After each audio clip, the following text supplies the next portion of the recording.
Selung guh gel to ni kum ye kangai lung leng pul do anai ke digi o he golde am phat nang na zui zing hen na hin kwa na la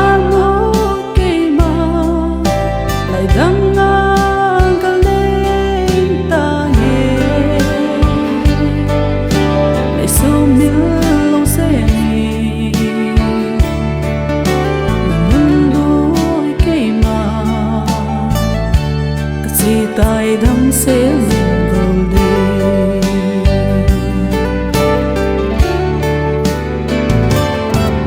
oh hey kate hey sin tin chi ta nghe cả ngày lung lên pul do anai ke dingi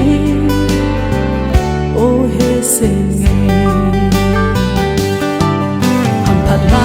zui zing hen na hin khoa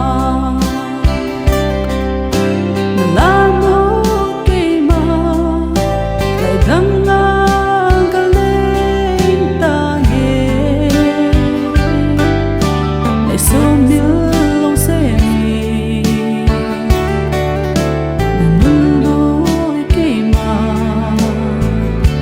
cả si tai đắm sẽ lên golde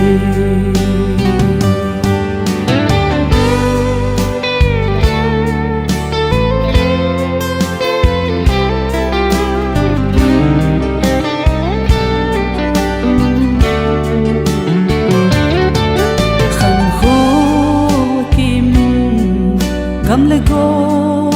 angun so ka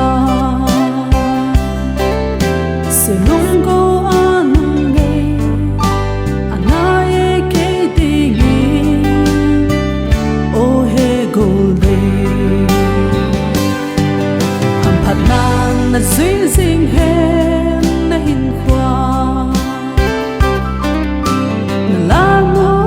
ke ma lại đắng